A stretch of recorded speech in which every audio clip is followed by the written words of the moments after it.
Bienvenidos a todos los oyentes aquí en María nos guía. Me llamo Bárbara, soy una italiana residente en España y concretamente vivo en la provincia de Valencia. Estoy grabando en el día 19 de marzo, Anno Domini 2026, fiesta de San José y aún fiesta de todos los padres de familia. Acordémonos de esto siempre y que las mujeres casadas y con hijos y también con nietos feliciten al propio marido, a los propios hijos si son ya padres. Porque es realmente bonito dar expresiones de sano cariño al propio marido y también a los hijos cuando son padres y cuando las circunstancias se lo presentan. Además, San José fue el ejemplo más sublime de quien se sacrificó por amor a Dios, aceptando el reto de ser cuidador y defensor de la Virgen María y del Dios hecho hombre. Y esto lo hizo con verdadera humildad, ternura, cariño y sobre todo con corazón puro e infinito respeto. Esto es asombroso en una persona, realmente asombroso.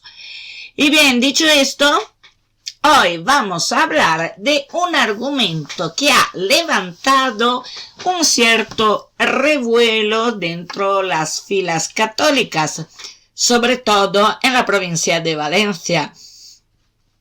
Y es un argumento que siempre he visto con una cierta preocupación, ya que los fines no justifican en absoluto los medios. Y os lo voy a explicar. Al principio de marzo 2026, entonces recientemente, la Conferencia Episcopal Española publicó un documento que, aunque no nombra explícitamente a grupos como Acuna, Emmaús o Efatá, ha sido interpretado este documento y unánimemente por los analistas y por la propia comunidad eclesial como una llamada al orden o advertencia hacia sus métodos. La Comisión para la Doctrina de la Fe de la Conferencia Episcopal Española publicó la nota doctrinal titulada Cor ad cor loquitur, traducido, el corazón habla al corazón, sobre el papel de las emociones en el acto de fe. Y yo aquí, en estos años, serán 5 o 6 años, siempre lo he dicho a varios párrocos que conozco, para que no vayan demasiado allá sobre las emociones o sobre las intensidades de las emociones. Y ahora vamos a ver el porqué. A ver, los obispos españoles, con toda la razón, a mi entendimiento, advierten contra el emotivismo y el sentimentalismo que se desarrollan exponencialmente dentro de estos movimientos que os he nombrado antes. Señalan que la fe no puede reducirse a una experiencia emocional intensa o al sentirse bien, entre comillas, ya que esto puede llevar a una fe superficial que se desvanece cuando la emoción termina. Y no es algo teórico, es algo que ha sido experimentado. Y lo dicen también los psicólogos, no es que lo dice solo la Iglesia. Los obispos señalan que la fe y la carga emocional, si es intensa, esta carga emocional puede abrir el paso a riesgo de manipulaciones.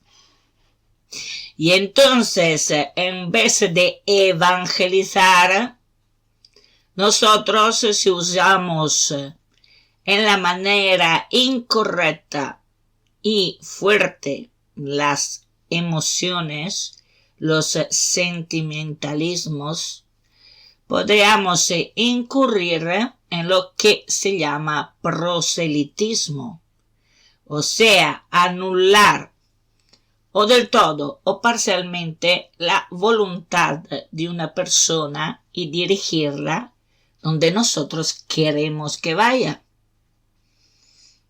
Por eso que he dicho, el fin nunca debe justificar los medios. Los medios tienen que ser buenos como el fin, porque se nos estropea todo. El documento menciona que un exceso de carga emocional puede derivar en abusos espirituales o en la anulación de la voluntad del individuo, convirtiéndolo en un consumidor de experiencias de impacto en lugar de un cristiano maduro.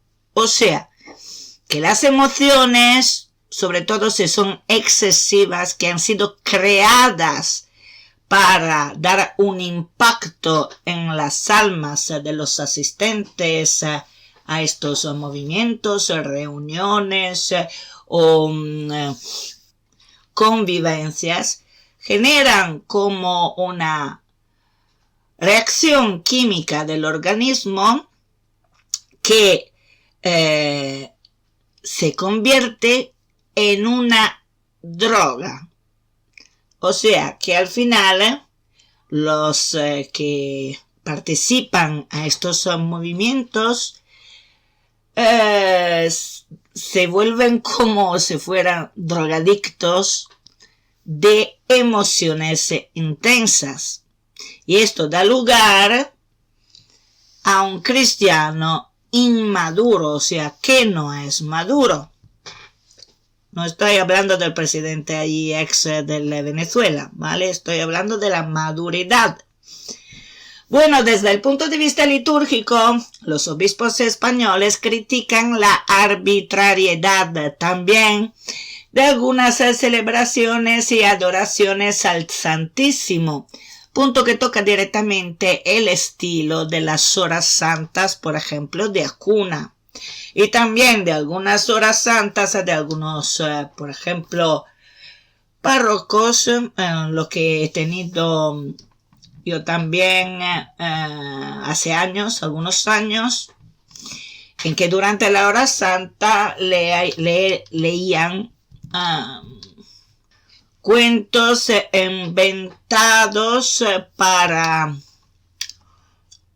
emocionar a las personas, o que se suponía que habrían emocionado a las personas, cosa que, por ejemplo, a mí me daba molestia esto, porque estos cuentos estaban inventados sobre el libro de Santa Faustina Kowalska, lo de la Divina Misericordia, pero no había nada allí dentro en el libro de Santa Faustina Kowalska que pudiera ser sacado de ella, porque el cuento en sí mismo era totalmente falso, era totalmente inventado. Y entonces si estás delante del Santísimo, no puedes leer algo que no es verdad.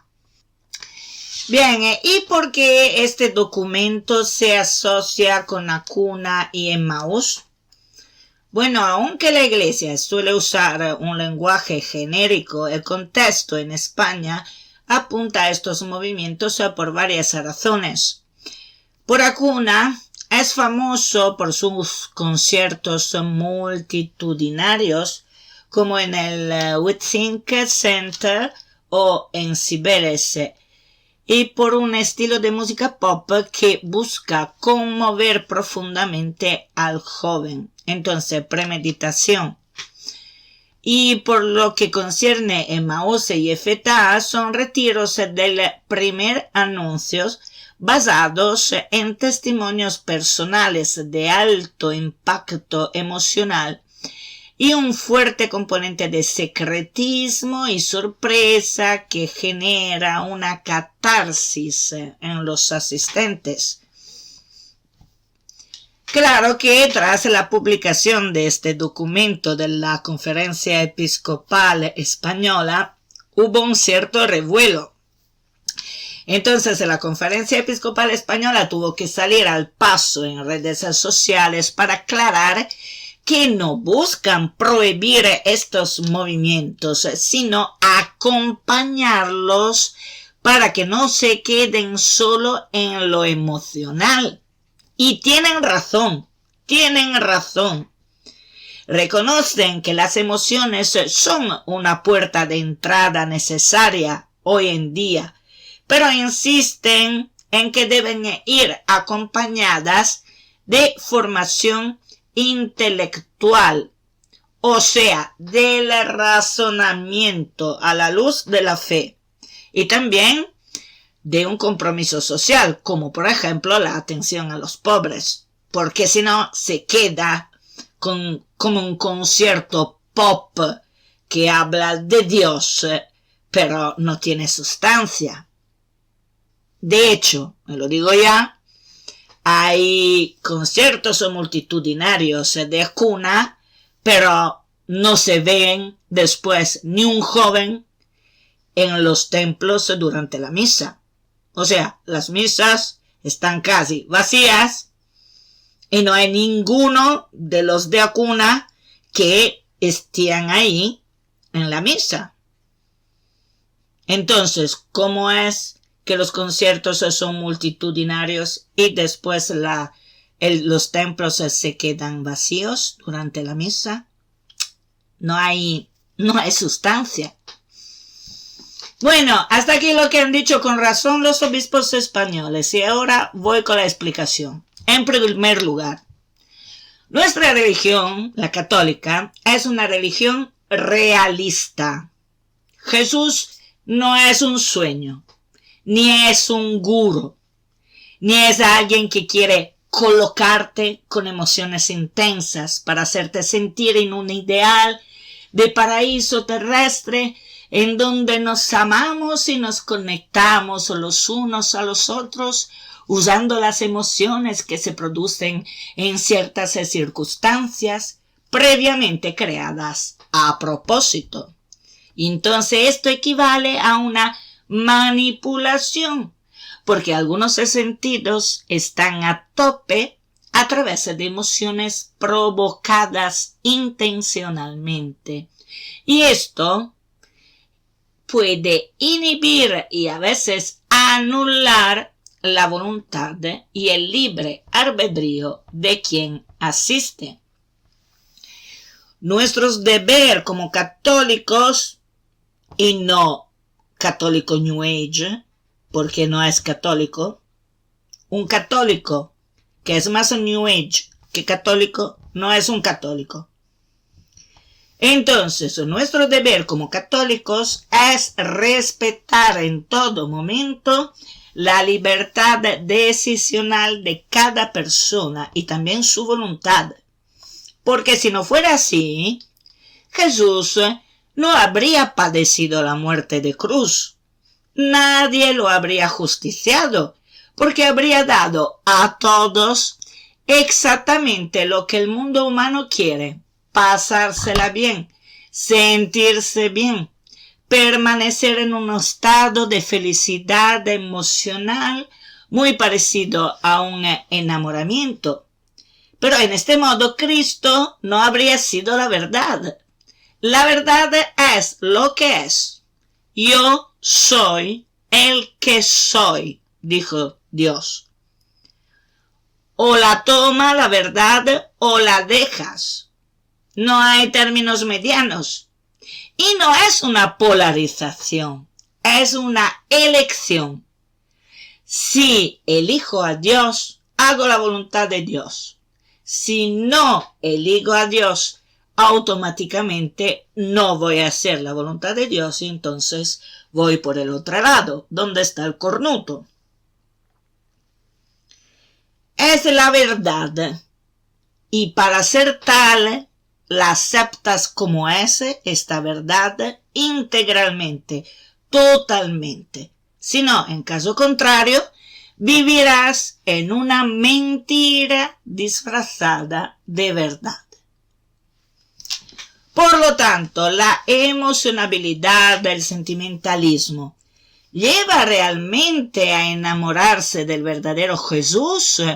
¿O te enamoras de un Jesús que te has construido en tu mente por efecto de las emociones que el entorno, por ejemplo, de Acuna, o del camino de Emaús, o de Efetá, te ha construido? Ahora, los conciertos de Acuna son multitudinarios, también por la publicidad profesional que hacen, como con las pop stars. Pero los templos católicos, como he dicho antes, permanecen vacíos, como es que no están repletos como sus conciertos. La fase del enamoramiento del corazón humano es la fase más bonita e intensa. Ahora tomo como ejemplo a un hombre, pero es lo mismo que para una mujer. Entonces, cuando estás enamorado, se desencadenan en el organismo toda una serie de reacciones químicas que inebrian el alma y por ende marean también el cerebro. Más el enamoramiento es intenso, más te sientes cautivados y prendados. No consigues concentrarte sobre lo que debes hacer porque estás pensando constantemente en ella. Y no es una cuestión de sentir mariposas en el estómago, sino algo más profundo que te traspasa el alma. Si buscas el amor verdadero, estás obviamente predispuesto para abrir tu corazón al amor con letra mayúscula. En este estado, te parece que todo es bonito. Te sientes alegre, te sientes feliz, recuperas dinamicidad, te sientes vivo, construyes en tu cabeza una vida idílica junto a la persona de la cual te sientes enamorado y prendado. Vale. Pero con el tiempo, la realidad de los hechos te hace entender que no es realmente así como lo pensabas. Descubres que la mujer de la cual estabas enamorado al lado práctico, cuando a lo mejor ya te has casado, obviamente, es gruñona, es mandona, constantemente preocupada, ya no bromea, no se ríe, es frágil, aburrida, desordenada, en fin. Al final descubres que el tiempo del enamoramiento ya pasó, ya no se puede reconstruir, no podemos volver al pasado. Y si encuentras otra mujer que consigue reanimar este estado tan encantador del enamoramiento, llegas al punto de separarte de la primera mujer. En el ambiente católico, sobre todo hoy en día, esto ya está pasando. Un poco por las leyes humanas que se han incrustado en la sociedad, dejando a un lado la voluntad de Dios. Y un poco porque tenemos ahora el documento que arregla las situaciones irregulares. Y esto desencadena una relajación de la voluntad, de el razonamiento lógico a la luz de la fe y del discernimiento también dentro de los ámbitos católicos. Bien. Con los movimientos estilo Acuna pasa lo mismo que con un enamoramiento intenso entre un hombre y una mujer. Y es por eso que hay que usar también la cabeza, porque la realidad te hace despertar un día del enamoramiento. Y si no hay un razonamiento lógico matemático que haga de cimiento a la relación, pasado el enamoramiento, todo lo que has construido con la mujer que habías elegido, pero el enamoramiento mismo se caerá abajo. Me acuerdo que algunas amigas mías usaron estrategias femeninas para embaucar los chicos de los cuales se habían enamorado. Yo nunca entendí nada de todo esto, también porque no me gustaba en absoluto el concepto de embaucar. Yo defendía el concepto de conocer a un chico sin jugar con sus sentimientos, sino razonando con él, conociendo su mente y su corazón de manera libre y espontánea. Por eso tocaba muchos argumentos que pasaban de la ética y la moral para ver cómo contestaban sobre mis preguntas. Obviamente eran preguntas más simplificadas, no iba a hacer la narrativa que estoy haciendo ahora, ¿no?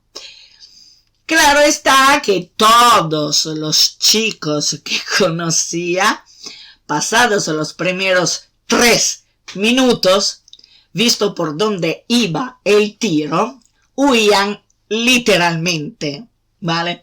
Hasta que encontré a mi futuro marido, que me sorprendió realmente, porque tenía y tiene conceptos simples pero muy profundos. Y esto no nos ha evitado errores y pecados, claro, porque lo hemos hecho lo mismo, no es que somos perfectos porque hemos hablado de esto, pero sí que era ya un comienzo para crear una cimentación, ¿vale? Que ahora parece no se haga. Así que al menos todavía, precisamente por las preguntas y las respuestas éticas y morales que hemos hecho en el pasado, al menos todavía nos mantenemos juntos, mientras que las amigas de mis recuerdos ya se han divorciado y ya desde un poco de tiempo. ¿Es una coincidencia? Yo no me lo creo en absoluto. Es una preparación que une a la emoción la lógica del razonamiento a la luz de la fe. ¿Y con esto qué quiero decir? Que la relación con Cristo es muy parecida a la relación de una pareja enamorada.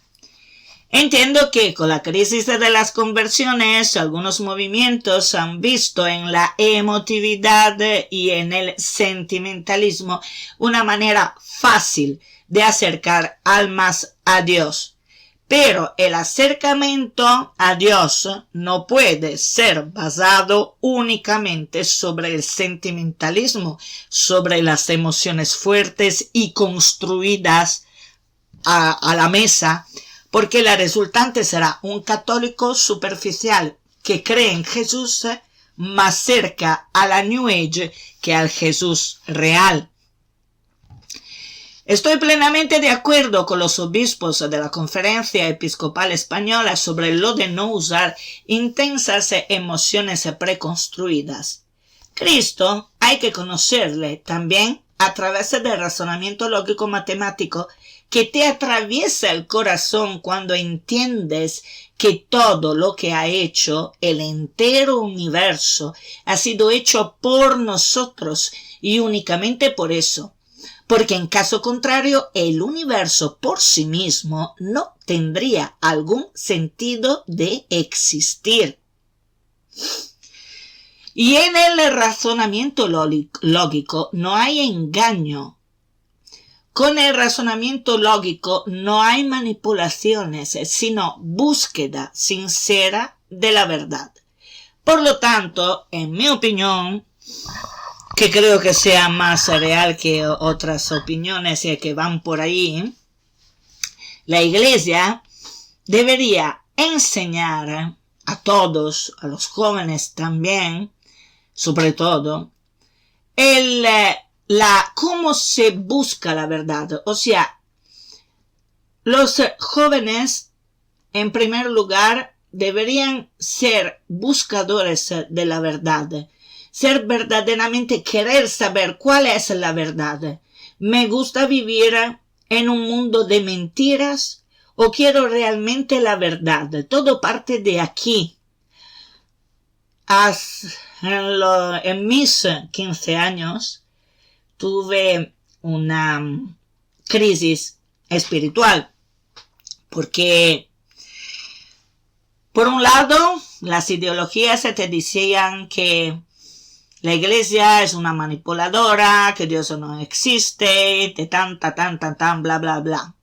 Por la otra, yo tenía una preparación católica y ya me había empezado a hacer preguntas sobre quién soy, desde dónde procedo, por qué existo y todas estas cosas, ¿no? Y ya sentía dentro de mí que no podía ser que Dios no existiera. Porque ya me daba cuenta que si existimos por alguien. Porque con todas las leyes matemáticas que están en el espacio, todo se rige a través de algoritmos matemáticos y todo. En aquel tiempo yo tenía que estudiar trigonometría, náutica y un montón de otras cosas, materias basadas sobre la matemática. Por lo tanto, ya estaba entendiendo que todo lo que es a nuestro alrededor procede de un pensamiento todopoderoso, porque si este pensamiento ha conseguido hacer algoritmos y fórmulas matemáticas para que todas las leyes en que se rige el universo sean estructuradas en una lógica matemática, entonces tenían estas fórmulas matemáticas nacer de un pensamiento todopoderoso. Entonces, donde hay un pensamiento y una lógica, hay también una persona con la P mayúscula. ¿Y quién es esta persona? Es Dios.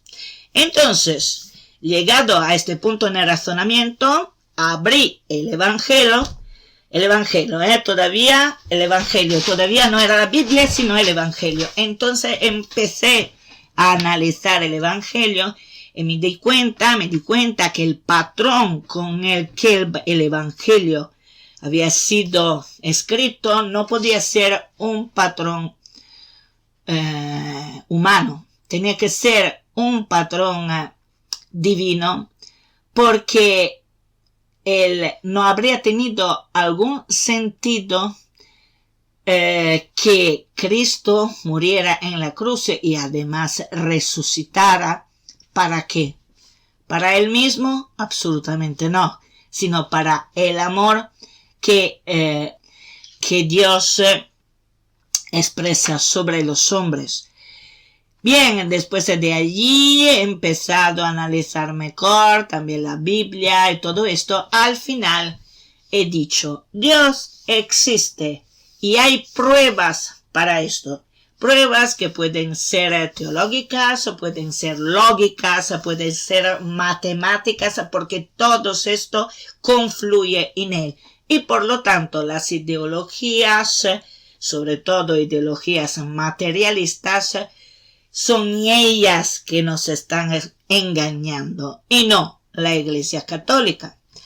Así que el razonamiento lógico me ha conducido a la verdad. Y por tanto, y sin manipulaciones, sin que nadie me haya empujado con sentimentalismos y emociones hacia él. Solo con el razonamiento lógico he encontrado la verdad, que después he tenido que afinar en el conocimiento de la verdad. Esto ha sido cuando hace unos 40 años, ¿vale? Entonces,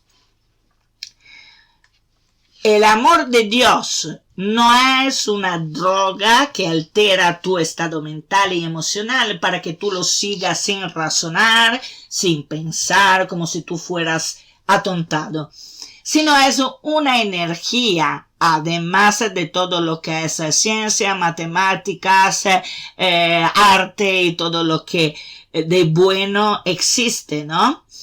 Y también Dios no hace magia ni hace pociones para atontarte. Dios es también ciencia y con ella Dios se hace conocer a los hombres. San Pablo nombra a la energía de Dios 3 veces en sus cartas. Por lo tanto, la religión católica es realista porque te deja totalmente libre de elegir si creer en Dios o no creer, sin forzarte, respetando totalmente tu libre albedrío. Y esto me recuerda lo siguiente.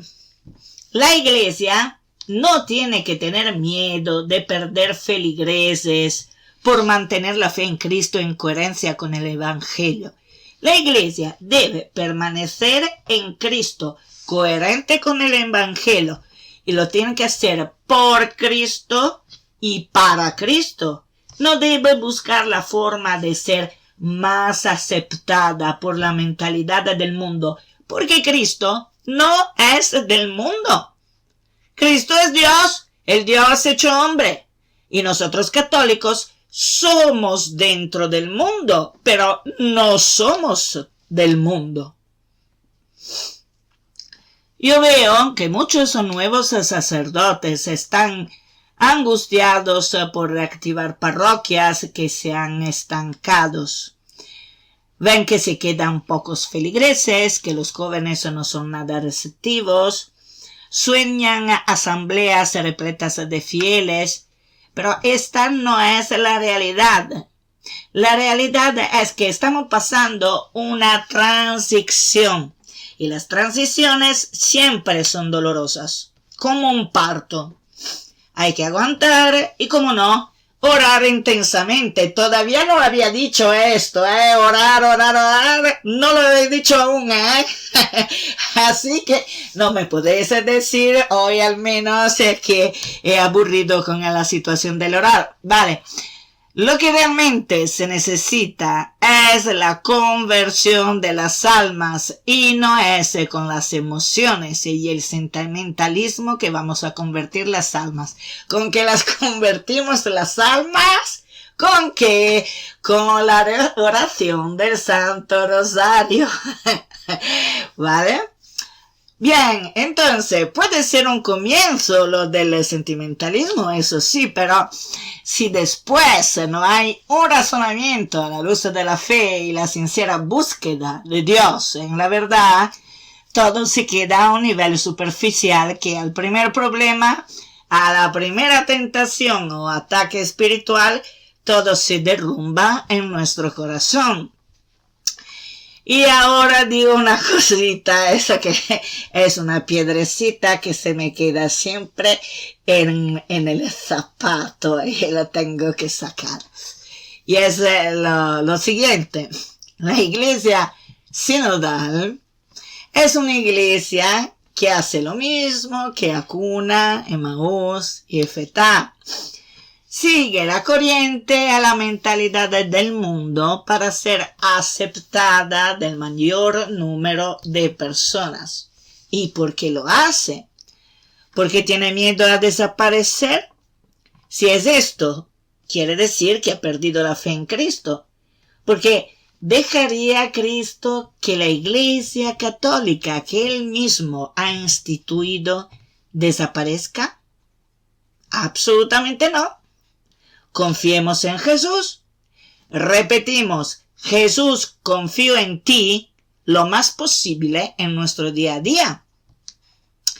Más buscamos la aprobación del mundo y más perderemos en nuestra alma. La verdadera felicidad se encuentra en el hacer la voluntad de Dios, también cuando cuesta, también cuando nos hace temporalmente sufrir, también cuando pensamos de quedarnos solos. Pero el sufrimiento que tendríamos en no hacer la voluntad de Dios sería mucho mayor. Y volvamos al tema de inicio. Emaús y Efetá son retiros de primer anuncio basados en testimonios personales de alto impacto emocional y un fuerte componente de secretismo y sorpresa que genera una catarsis en los asistentes. Muchos matrimonios, por ejemplo, han nacido por medio de estos retiros, pero, sobre todo últimamente, se registran matrimonios Emaús, entre comillas, que se han roto. O sea, han durado muy poco. Esto pasa también con las conversiones. Siguiendo la línea de la Conferencia Episcopal Española en su crítica al emotivismo, se puede analizar por qué existe esa percepción de fragilidad, sea en los matrimonios nacidos en el contexto de Maose y Efetá, sea en la conversión individual. La crítica principal de la comunidad episcopal española al emotivismo es que sitúa el sentimiento como la única fuente de verdad y decisión. No lo integra lo más mínimo con el razonamiento lógico en la búsqueda de la verdad. Los retiros como Emaús o Efetá generan una experiencia de paz, amor y fraternidad, todo esto entre comillas, muy intensas pero construida. Si una pareja se fundamenta exclusivamente en esta euforia compartida, puede sufrir un choque brutal cuando llega la rutina del hogar, los problemas reales, no solo procedentes del mundo exterior, sino también del interior del matrimonio, caracterizados de nuestra actitud real cotidiana, que a la larga puede ser insufrible. ¿Os acordáis de lo que he dicho antes? O sea, que a un cierto momento descubres que tu mujer es aburrida, mandona, y esto, ¿no? Que prácticamente son mis características, por eso que lo sé, porque son mis características. Bueno, la fe no es solo sentir emociones fuertes o positivas o negativas que sean. Cuando las sensaciones sentimentales bajan, lo cual es biológicamente natural, quienes no tienen una formación sólida o una voluntad entrenada para buscar a la verdad que es Cristo, pueden sentir que el amor se ha acabado, cuando en realidad solo se ha acabado la emoción del inicio. Si es verdadero amor, tiene que ser muy profundo este amor y basado, cimentado sobre del razonamiento lógico a la luz de la fe y de lo que es realmente importante en nuestra vida. Elegir lo que es importante, lo que dura para siempre. Yo me caso con una chica estupenda, guapísima, que parece una modelo de pasarela, pero después, con el pasar del tiempo, también ella envejecerá, y llegarán arrugas, ¿cómo se llaman? Arrugas, se volverá floja, a lo mejor engordará, tendrá enfermedades. Y lo mismo el hombre, no es que solo le pasa a la mujer esto, al hombre le llegará a la tripa. Entonces, sabiendo esto, ahora te dicen, a ver, haz pilates para esto, porque así, haz tai chi, porque así tendrás músculos también a 80 años. Mentira, porque son todas las inteligencias, entre comillas, artificiales que te hacen todas estas manipulaciones fotográficas de imagen para hacerte creer lo que no es, ¿no? Después me hago lifting, tengo que estirarme lo más posible porque si no se me ven las arrugas, ¿no? Así que yo siempre permaneceré como antes. No, no es así, no es así, no es así. No hemos inventado el elixir de la eterna juventud y menos mal, porque ya hacemos daños a todo lo que nos rodea con la poca vida que tenemos hasta los 90 años o hasta los 80, y te digo yo, si pudiéramos vivir eternamente, al menos desde el punto de vista terrenal, si no sufrimos accidentes o todo esto, y menos mal que no lo tenemos este elixir. Entonces ninguna, decimos, operación quirúrgica puede impedir el envejecimiento. Así que si tú basas tu matrimonio o tu enamoramiento sobre la tan guapa la de tu mujer, esto tendrá poco cimiento. Y cuando ella empieza a envejecer, ya no te gustará más, porque al final no sé por qué a nosotros mismos nunca nos miramos, siempre miramos a la persona que tenemos enfrente, ¿no? Y entonces nos damos cuenta que ella envejece, que está más floja, una cosa y la otra, pero no nos damos cuenta que nosotros también, ¿no? Y nadie dice, vale, yo soy hombre y por lo tanto, vale, yo duro más, vale, muy bien, ok. Pero no es esto que cimienta la relación de pareja y también la relación con Dios. Porque veis, si nos acostumbramos a ser tan superficiales en nuestras elecciones, al final no podemos entender realmente Dios qué quiere de nosotros, porque Él quiere nuestra felicidad, y nuestra felicidad está basada sobre lo que realmente dura en el tiempo, no en lo que dura poco, que se desvanece y al final ya no es como antes. ¿Qué es que dura realmente en el tiempo? El amor hacia el alma. Tenemos que mirar la belleza de un alma, no la belleza del cuerpo. ¿Me entendéis qué quiero decir? Claro, si yo tuviera el dominio del idioma español, todo esto lo habría dicho en 5 minutos o en 10, mientras que estoy todavía aquí desde una media hora, 3/4 de hora. Vale, voy adelante. Entonces, en los grupos de lo que hemos hablado suele haber una fuerte presión ambiental positiva. En el caso de las parejas, por ejemplo, ver a otros casarse y dar testimonio puede empujar a parejas jóvenes a acelerar procesos que deben ir más despacio. Se idealiza al otro, ya que en el entorno del grupo vemos la mejor versión de la pareja, rezando, sirviendo, sonriendo, siendo amables y pacientes. Orando también. Bueno, lo he dicho, rezando. Esto limita casi del todo el discernimiento profundo que se basa sobre el razonamiento entre una falsa felicidad procedente del ambiente del retiro y la realidad. Y también hay que comerse la cabeza para entender cómo actúa la naturaleza humana, distinguir el patrón que sirve, sobre todo en estos casos, para discernir una falsa felicidad fruto de la emoción y del sentimentalismo. Si el noviazgo se vive solo dentro de la burbuja del movimiento, pueden quedar ocultas incompatibilidades de carácter o de proyecto de vida que solo afloran cuando se cierra la puerta de casa.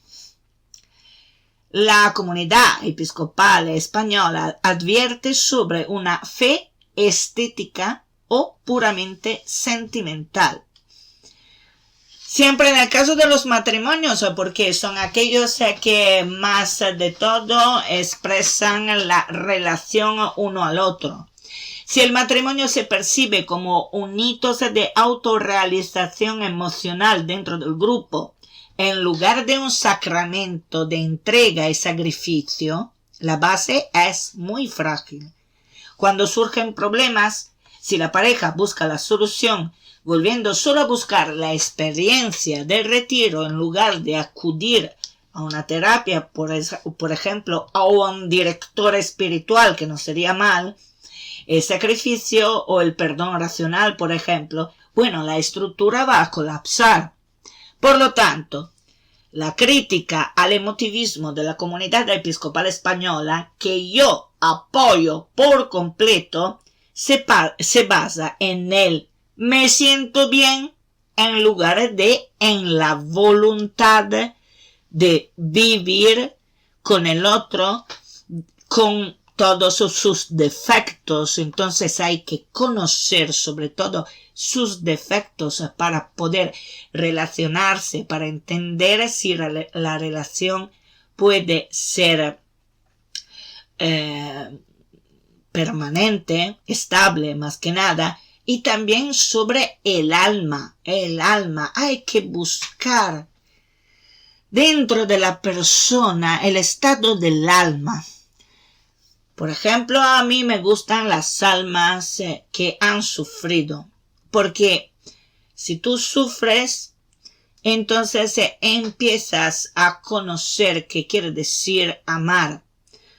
Y si no sufres para nada, es porque te basas sobre ti mismo. Tu alma es rellena de ego. Y esto no es que vaya bien.